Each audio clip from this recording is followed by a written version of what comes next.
अस्सलाम वालेकुम। तो मेरा नाम है हुज़ैफ़ा खालिद और आज हम पढ़ेंगे लॉ इन रेम क्या होता है और लॉ इन पर्सोनम क्या होता है, और साथ ही हम लॉ के एडवांटेजेस और डिसएडवांटेजेस के बारे में भी डिस्कस करेंगे।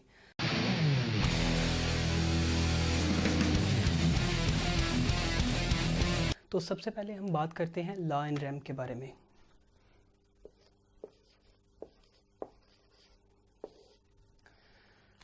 लॉ इन रेम दरअसल ये चीज़ों के बारे में होता है, कोई ऐसा मुकदमा जो आप किसी अशिया के लिए या किसी शय के लिए कोर्ट में दायर करते हैं। आप कोई ऐसा दावा करते हैं कि मुझे ये विरासत में मिली है या मैं इस चीज़ का हकदार हूँ। मतलब कि अगर आपकी जेब में कुछ पैसे हैं तो आप उसके मालिक हैं। तो लॉ इन रेम में दो मिसालें आती हैं। सबसे पहले आता है इनहेरिटेंस, विरासत में, और ओनरशिप या किसी चीज़ के हकदार या मालिक होना। और भी कई ज़्यादा मिसालें आ सकती हैं, लेकिन हम यहाँ पे सिर्फ दो ही डिस्कस करेंगे। विरासत में ऐसे कि पूरी स्टेट आपको कुछ नहीं कह सकती जो चीज़ आपकी विरासत में आई है। और ओनरशिप, अगर आपकी जेब में कुछ पैसे हैं या आपके नाम पे कोई घर वगैरह है तो कोई इसका हकदार नहीं कि आपसे वो घर छीन सके। तो दूसरे नंबर पे आता है लॉ इन पर्सोनम। पर्सोनम के बारे में बात करते हैं।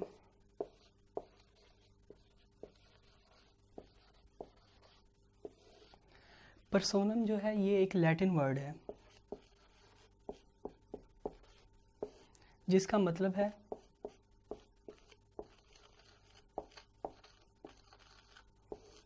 पर्सनल। मतलब कि आपके पर्सनल मामलात जिनमें दो लोग भी हो सकते हैं और दो से ज़्यादा, जो कि ग्रुप के दरमियान भी एक मुआहदा हो सकता है। मिसाल के तौर पे सबसे पहले हम बात करते हैं लॉ इन कॉन्ट्रैक्ट और ट्रस्ट बेस्ड मुआहदा।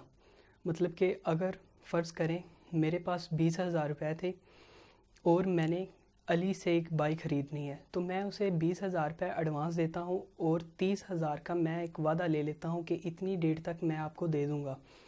तो वो इस वादे पर कायम हो जाता है और रिटर्न में ये सब कुछ लिख देता है। लेकिन जब वो डेट आती है तो वो अपने वादे से मुकर जाता है। तो मैं क्या करूँगा, मैं कोर्ट में जाऊँगा और उसके ख़िलाफ़ सूट फाइल करूँगा, जिस पर कोर्ट उसे अदालत में आने का नोटिफिकेशन जारी करेगी। तो ये था कॉन्ट्रैक्ट बेस या ट्रस्ट बेस मुआहदा जो हम दोनों के दरमियान में हुआ था। ऐसे ही ये ज़्यादा लोगों के दरमियान में भी हो सकता है। उम्मीद है यहाँ तक आपको सब कुछ समझ में आ गया होगा। तो चलें अब हम चलते हैं एडवांटेजेस ऑफ लॉ की तरफ। लॉ के कुछ एडवांटेजेस भी हैं और कुछ डिसएडवांटेजेस भी हैं। सबसे पहले हम बात करते हैं एडवांटेजेस की।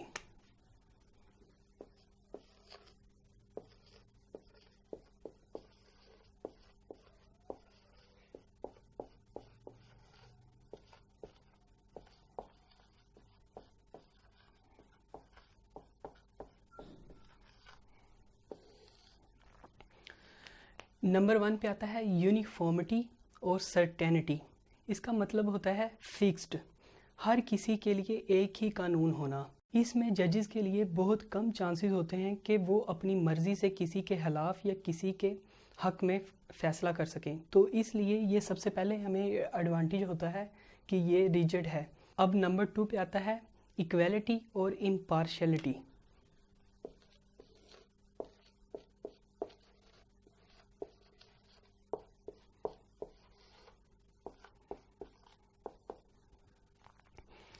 इक्वलिटी और इम्पार्शलिटी, इसे हमने पिछले टॉपिक में भी डिस्कस किया था कि मसावात क्या होती है, बराबरी क्या होती है, जिसकी सबसे बड़ी मिसाल हज़रत मोहम्मद सल्लल्लाहु अलैहि वसल्लम है। तो ये उसी की बुनियाद पर बना है। अब नंबर 3 पे आता है रिलायबिलिटी।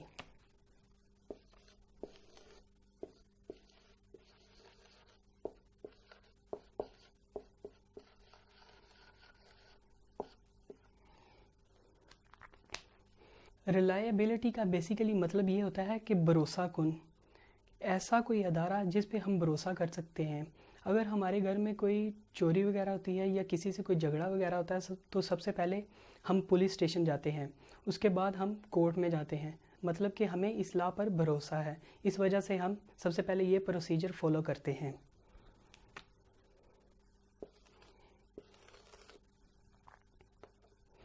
नंबर 4 पे आता है protection from errors.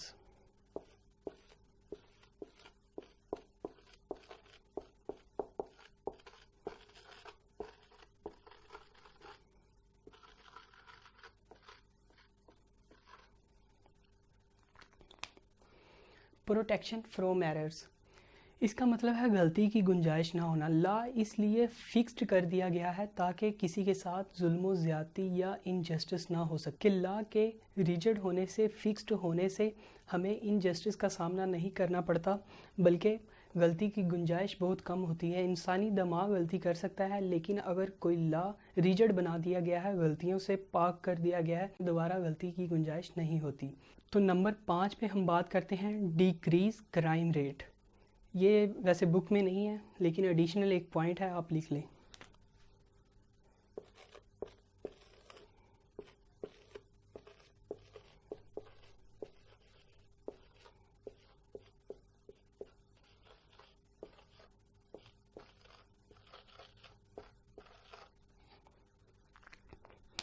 Decrease crime rate, इसका कैसे फ़ायदा होता है? दरअसल जब हम पूरे कानून को समझ लेते हैं और इस पर अमल दरामद करना शुरू करते हैं, तो इससे क्या होता है, मिसाल के तौर पे अगर किसी ने किसी का कत्ल कर दिया तो उस पर दफ़ा लगेगी 302 की, उम्र कैद या सज़ाए मौत की। तो ये सुनकर क्राइम रेट है वो बहुत ही नीचे आ जाता है, जिससे दोबारा इस गलती की गुंजाइश बहुत कम हो जाती है। तो ये थे कुछ एडवांटेजेस। अब हम बात करते हैं डिसएडवांटेजेस की। जहाँ पर लॉ के कुछ एडवांटेजेस हैं, वहाँ पर कुछ डिसएडवांटेजेस भी हैं। तो नंबर 1 पे आता है रिजिडिटी।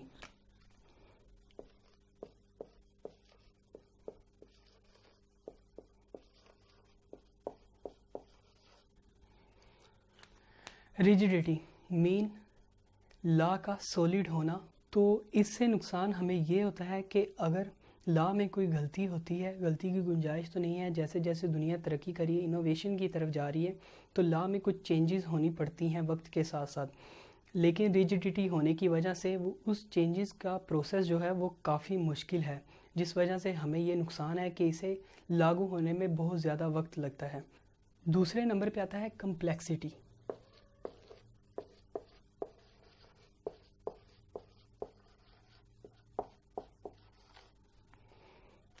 कम्प्लेक्सिटी, कानून का कुछ कम्प्लेक्स होना, ये हर बंदे के लिए, हर इंसान के लिए ज़रूरी है कि उसे लॉ का नॉलेज होना चाहिए, उसे कानून की समझ बूझ होनी चाहिए। लेकिन कानून इतना कम्प्लेक्स है, इतना मुश्किल है कि इसे समझने के लिए एक लॉयर को भी काफ़ी ज़्यादा मुश्किलात का सामना करना पड़ता है। तो आम इंसान के लिए ये बहुत ही मुश्किल होता है।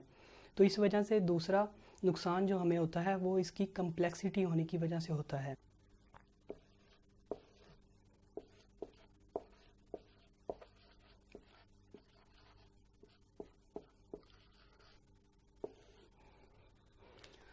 नंबर 3 पे आता है कंजर्वेशन। कंजर्वेशन काफ़ी हद तक रिजिडिटी से मिलता है।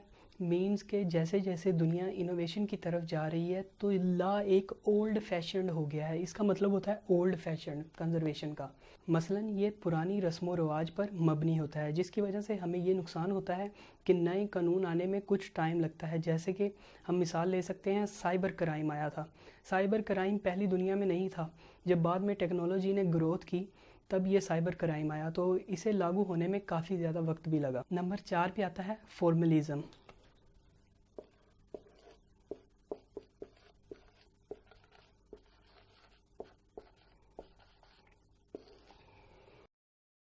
इसमें यह होता है कि जजेस जो होते हैं वो टेक्निकल इश्यूज़ पर ज़्यादा फोकस करते हैं, बजाय इसके कि नेसेसरी पार्ट पर ज़्यादा फोकस करना चाहिए जो कि रिटन फॉर्म में होता है। तो सबसे बड़ा हमें ये भी एक नुकसान है। तो ये थे कुछ डिसएडवांटेजेस और एडवांटेजेस।